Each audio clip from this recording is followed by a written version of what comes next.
We've already discussed Odin and his fellow keepers some time ago. It was briefly mentioned he was locked away in his own pocket dimension by Helya, who was rather upset at him. You might reasonably wonder why. Well, it turns out Helya was forced against her will to be converted into a Valkyr by Odin as part of his desire to cultivate the strongest Vrykul for his personal army. So, while locked away in Skyhold, he was still able to interact with and influence things here and there, and thus reached out to the warrior, dubbing them the the Battle Lord, that they might take their place as leader of the Valajar. With the Battle Lord at the head of a host of imbued Vrykul, instead of something that would actually be cool or interesting like the many fallen warriors of Azeroth's past, and they're like, no, we just get generic Vrykul A and generic Vrykul B, and... With the Battle Lord at the head of generic army, the Valajar were able to summon the Keepers into Odin's service, as well as claim inroads on Legion outposts and portals, in order to invade Niskara, which at this point I think is just a revolving door, in order to rescue Hodir, as a fel-corrupted Keeper would be an issue. The priest was sought out by the venerable Alonsis Fowl, veteran priest of the First War and founder of the Knights of the Silver Hand. He was one of many lost to the Scourge in the Third War, freed with the Forsaken in the wake of that conflict. Fowl journeyed with Velen and the priest into the Netherlight Temple, an ancient prison built by the fleeing Draenei ages ago to contain a Naru fallen to void state.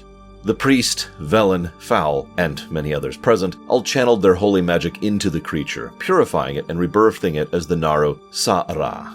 Fowl and Velen, without hesitation, bequeathed their priest leader the title of High Priest of the Conclave, and they began work immediately. The High Priest coordinated often with the High Lord in their campaigns, as both were concerned with Balnazar, who was actively seeking Netherlight Temple's location, hidden deep within the Nether. In the interim, the Conclave reached out to one of the forgotten sects of Azeroth's priesthoods, the Cult of Forgotten Shadow. We haven't discussed them yet, for they rarely take the stage. Which is the point, really. Those priests who study Shadow and Void are often shunned, much like Warlocks. And, much like Warlocks, Shadow Priests are everywhere, and plenty of them are perfectly sane and functional people. The High Priest saved a founding member of the Shadow Priests, offered them acceptance and tolerance within Netherlight, and mended the bond between the groups. With Shadow Priests being offered a place of acceptance in normal society, fewer would be ostracized and, therefore, tempted by the terrible creatures that lurk in the Void. And they would be able to study and learn about the Void in a more controlled and safe environments. This was none too soon, as shortly thereafter Balnazar discovered Netherlight's location, but we'll cover that in just a bit. For now, we just mentioned Warlocks. Now obviously Fel magic is just as dangerous as Void magic, and Warlocks have been just as shunned, if not more, as Shadow Priests for generations. Despite that, there is one group that banded together for mutual study and protection to use Fel magic for good: the Council of the Black Harvest. This was towards the tail end of the Hellscream War, during the ingress on Pandaria. While some joined the Harvest for personal gain, all agreed that falling to Fel and the threat of the Legion was sufficient reason to accept the others to cover for them. In fact, one of their own, Canrathod, had fallen in times past and had to be banished by another of the Harvest members. The Warlock leader was actually the one to defeat Canrathod, so it seemed fitting they take his place. Together, the Council sought to summon an island, at which they succeeded and promptly fell to his forces and were taken in chains to his personal outpost, the Dreadscar Rift. The Warlock, empowered by their artifacts and having the wisdom to bargain rather than to brute force, convinced several of the island's servants to switch sides. Little too late to save their fellow council members. They had been taken by Mephistroth. Despite this setback, the Warlock, now dubbed the Netherlord of the Black Harvest, became ruler of the Dreadscar Rift and, in short order, organized those beneath them into a rescue operation. While saving their fellow council members from Mephistroth's machinations, they stumbled upon Canrathod, who was being used as a Fel battery by a cult on the Broken Shore. Sapping the tremendous Fel power he'd absorbed helped him to regain his thoughts and, grateful, he rejoined the council and helped them in pursuit of their final prize, the Eridar twins Sacrolash and Alethis, chief defilers of Kil'jaeden. With such highly positioned and knowledgeable demons on their side, they would have tremendous advantage going forwards. Now, the Shaman leader was appointed Farseer of the Earthen Ring, without much fanfare, as they were already well known to the Ring, and they had a lot to do in little time. The Earthen Ring was tied for the largest of the orders by virtue of its long entrenched history, and so the Farseer kept far busier than most. And amidst brush fires in bluffs and highlands, there were two bigger issues present. First, Skywall. With the second power vacuum in Skywall, it was time to settle the air elemental succession under a lord who would be more amenable to the ring's purposes. Prince Sarsarin was the favorite of the Four Winds, but the Farseer instead sought out the lost Thunderon. Thunderon had been defeated by Ragnaros eons ago and left bound ever since. Thusly freed and returned to a position of power, he would be quite grateful and, in the doing, pledged his aid and assistance to the ring as allies. Secondly, the Firelands were no less politically charged than Skywall, and Ragnaros' fall had left the realm in ceaseless strife since. In the intervening years, two groups had consolidated most of the factions under their respective banners: Pyroth, who was the son of Rhyolith, and Smolderon. Of the two, Pyroth had retained loyalty on a fairly simple platform: kill all mortals. Smolderon was a bit more amiable to cooperation, and so the Farseer reached out to him. A bargain was quickly struck. The Farseer would retrieve Smolderon's weapon and destroy Pyroth, allowing Smolderon to consolidate and, as with his heir contemporary, pledge military alliance with the Earthen Ring. A brief aside before we move on to other intrigues. In the Farseer's journeys, they managed to obtain the Doomstone, Magatha's old obsession, and secure it in usage against the Legion. Unfortunately, this came with the baggage of Magatha herself. While allowed to remain alive, despite her crimes, she was nevertheless never heard from again, and good riddance. We've mentioned the Uncrowned a few times before. The Rogue has actually had a few interactions with them already, both intentionally and otherwise, and the organization finally opened the door for them to join as their Shadowblade. The Uncrowned, in brief, is an organization of mutual cooperation amongst spies, thieves, rogues, pirates, and other under-the-table operators across the world. Their number included a huge variety of individuals, and was supposed to include Vanessa Van Cleef. Vanessa never forgave the Shadowblade for her previous defeat, and challenged them in direct combat for the slot. This was of course a terrible idea, and she was defeated easily, but the Shadowblade decided to spare her and instead offer her a position as a champion in the Uncrowned. That settled, the Shadowblade was sent out to infiltrate capital cities across Azeroth to slay homunculi at the behest of Lillian Voss, who had finally recovered from her disastrous defeat in Shalomance during the Cataclysm. These homunculi were the Nothrazime's latest way to infiltrate, as demons would be easily detectable by those with the know-how to see their fell taint. Cutting out the threats no one else even sees was certainly the hallmark of the Uncrowned, but for some reason, SI7, the Alliance Intelligence Agency, was giving them more and more problems of late. Further, it was discovered that Shaw, their leader, had actually ordered the deaths of one of his own agents. Shaw had even bargained to allow pirates amnesty and position within SI7 in exchange for personal loyalty to him. And, well, the Uncrowned finally uncovered the truth of this matter, something most people would never even find out about. Matthias Shaw had been replaced by a Nothrazime, Deatharok. Deatharok had actually been Shaw for some time now, and this explained much of their recent failings and oddities. It was Deatharok who manufactured the false reports from scouts to both sides prior to the disaster at the Broken Shore, misleading both Horde and Alliance into that doomed assault. Deatharok was also doing everything in his power to instigate another war between the Horde and Alliance during the Legion invasion. While cooler heads would prevail for the most part, some of these seeds would bear fruit further down the road. But for now, the Shadowblade obtained Marin Noggenfogger's assistance, who had bought his way into the Uncrowned, freed the real Shaw, and defeated Deatharok. Shaw was actually offered an official position on the Uncrowned Council, but he declined politely, as he, correctly, assumed this would be a conflict of interest for him, but he did retain his ties with the group going forwards. The Knights of the Silver Hand have dipped into our story many times, as they have been so active in so much of recent history. Lost during the Third War, restored by Tyrion after the campaign in Northrend, the group was still pulling itself back together when the Third Invasion began. This new order was built of the scarce survivors of the original Silver Hand, as well as remnants of the Argent Crusade, the Hands of Argus, the Blood Knights, the Sunwalkers, and even a few Scarlet Crusaders who sought redemption in the wake of that group's destruction. The Paladin was proclaimed High Lord, and while they had much to do in general, events kept coming to them, leaving the Silver Hand somewhat on the defensive. While it happened later, we should briefly mention they had a bit of a conflict with the Death Lord, which we'll cover in a bit.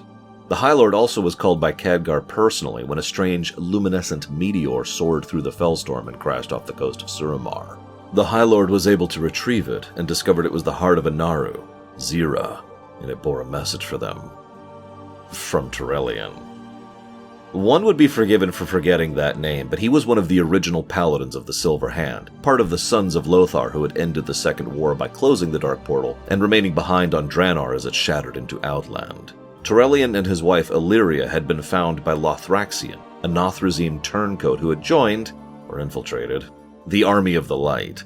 The two fought the Legion in distant worlds and in distant ways to assist in curtailing Legion advance, all in preparation for when they would link up with Azeroth.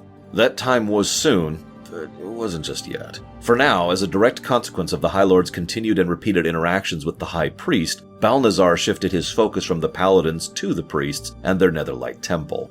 The two orders unified in purpose and action, pooling resources, and personnel even, as some of the priesthood sought training in the ways of the Paladin, and combated Balnazzar within Netherlight Temple. This was no small feat, as Balnazzar had come well prepared and used both trickery, numbers, and raw power to overwhelm the combined Conclave and Silverhand forces. Thankfully, Lothraxion arrived with reinforcements from the Army of the Light, and they were able to cut off Balnazzar's retreat. The High Priest and the High Lord slew Balnazzar, and, as this was in the Nether, Balnazzar was permanently destroyed.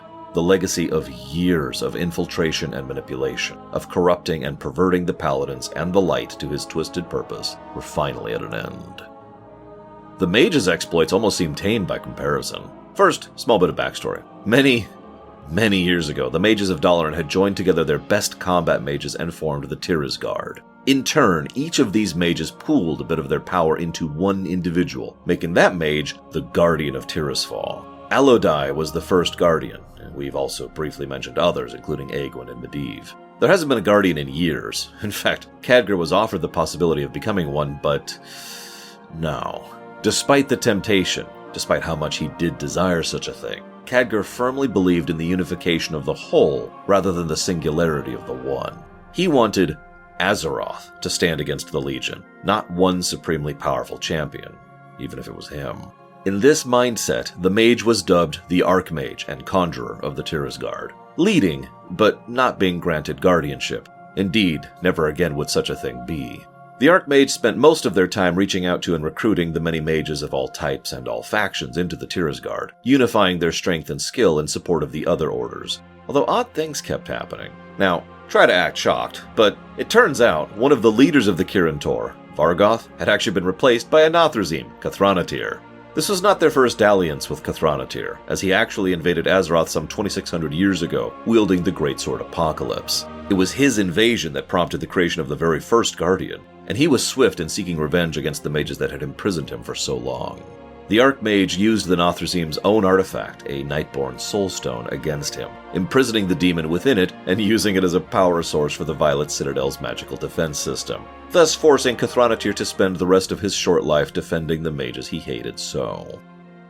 We've discussed the Cenarian Circle and their many offshoots since the very beginning, and they're the other largest order alongside the Earthen Ring. Druids from across the world, as well as their many natural allies and associated entities, were violently opposed to the Legion by their very nature.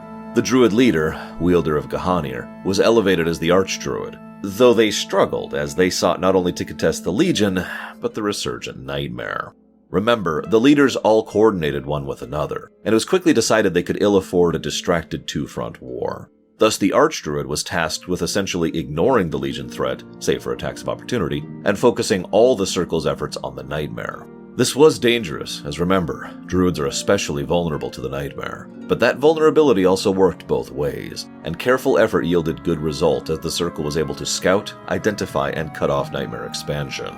Part of the reason for this recent expansion was the Nightmare's successful entrapment of Malorn, one of the most ancient and powerful Loa the planet over. Malorn died during the War of the Ancients, was resurrected during the fight against the Firelands in the Cataclysm, but had recently investigated the dream all the way down into the depths of the Rift of Aln, the uttermost depths of the dream, and probably the origination of the Nightmare. The Archdruid was able to briefly infiltrate the Rift, free Malorn, and hinder Nightmare expansion. For now. The Unseen Path is probably the least known of these orders. This organization has been around since the War of the Ancients, but they generally stay off history's page. They would often send their best hunters to aid in conflicts, but they stayed quiet and garnered no special attention to themselves. Hunters of the Unseen Path had fought in the Troll Wars, the War of the Shifting Sands, and dozens of others. The hunter leader had already been in contact with the Unseen Path for some time now, and was offered formal position as Huntmaster of the True Shot Lodge in the wake of the Third Invasion. The Huntmaster quickly went about recruiting several of the best-known hunters the world over, including Rexar and the often bemused Hemet Nessingwary, all in preparation of doing what the Unseen Path does best, striking from obscurity and removing an obstacle no one else even noticed. In this case, there was one target of particular interest to the Path. Hakar, no not that one, the Houndmaster.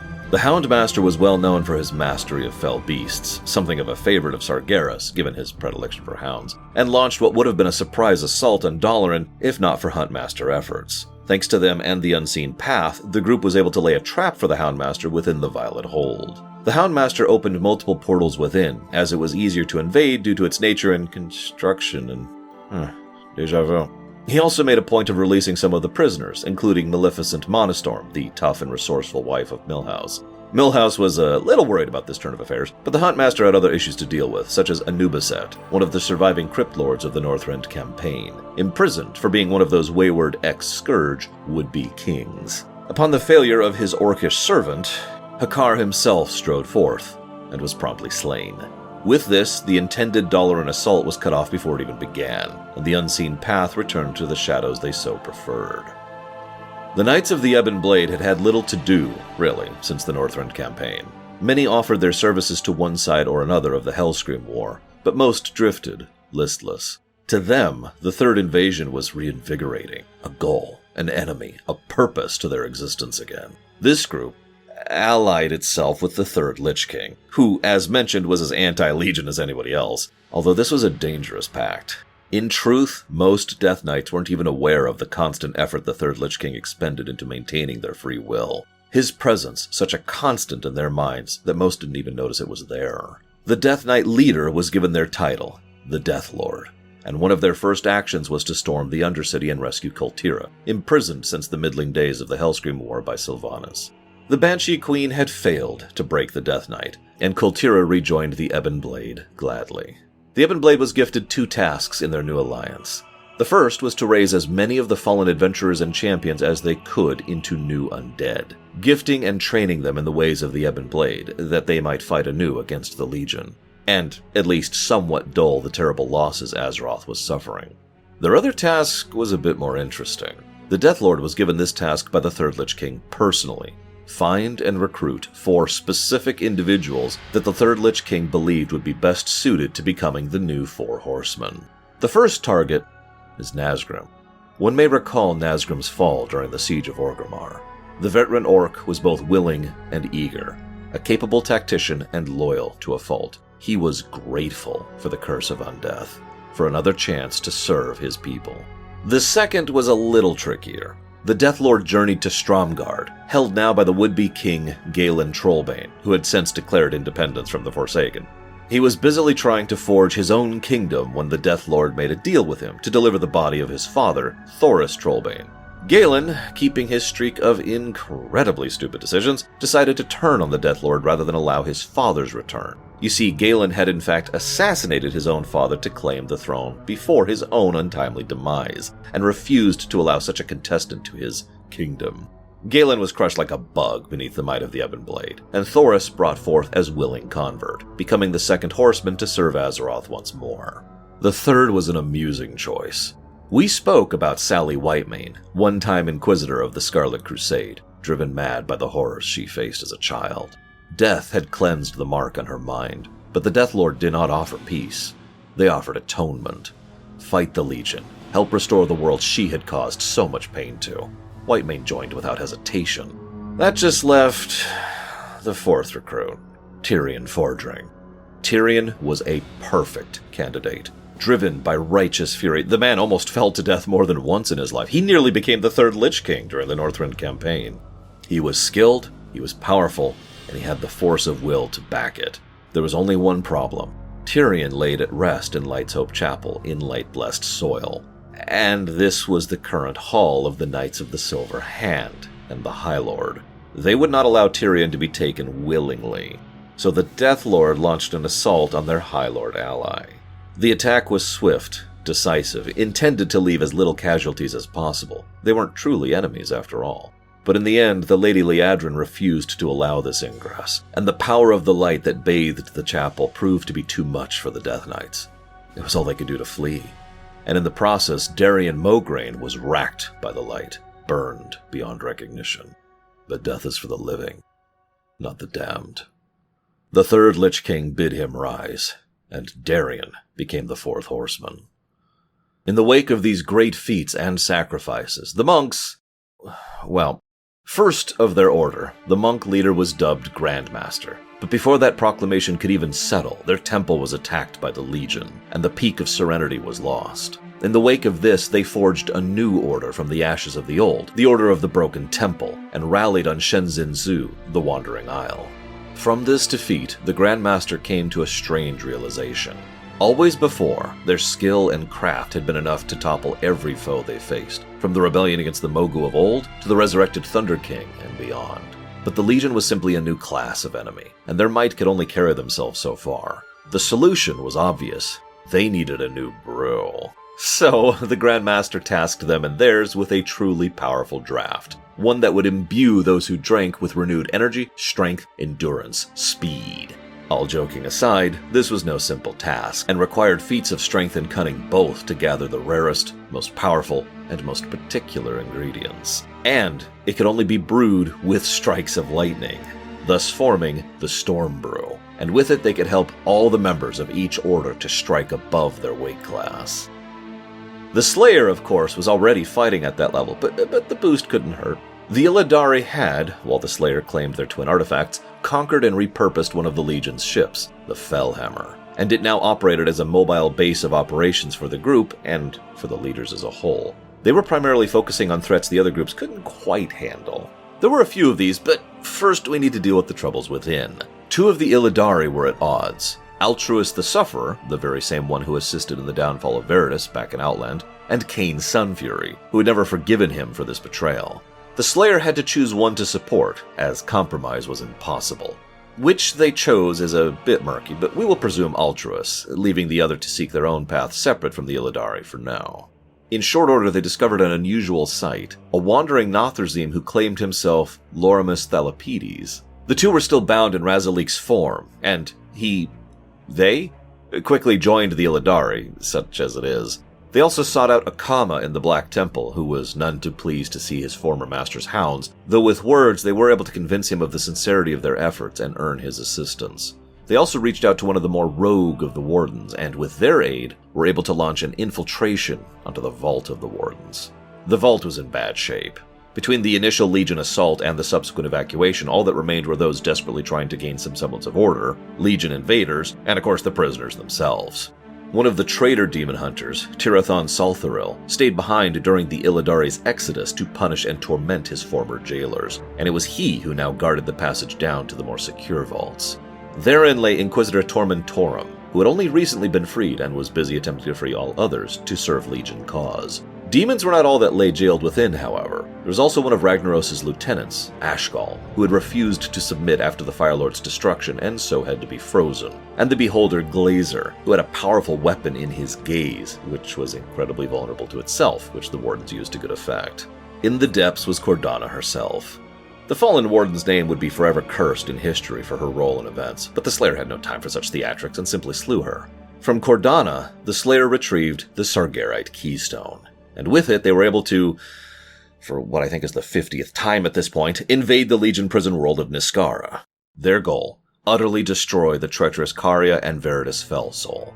Intriguingly, Kil'jaeden offered the Slayer position and power if they were to switch sides. Remember, Kil'jaeden tends to keep his word, and likely would have actually followed through on this bargain if struck. However, all this really showed to the Slayer was how badly the Illidari were wounding Legion efforts. The Slayer refused, killed the traitors, and escaped on the Fellhammer. With all this said and done, the Orders were mobilized and unified. Except maybe the Ebon Blade and the Silver Hand, but they'll keep in a pinch. It was time at last to attend more pressing matters upon the Broken Isles.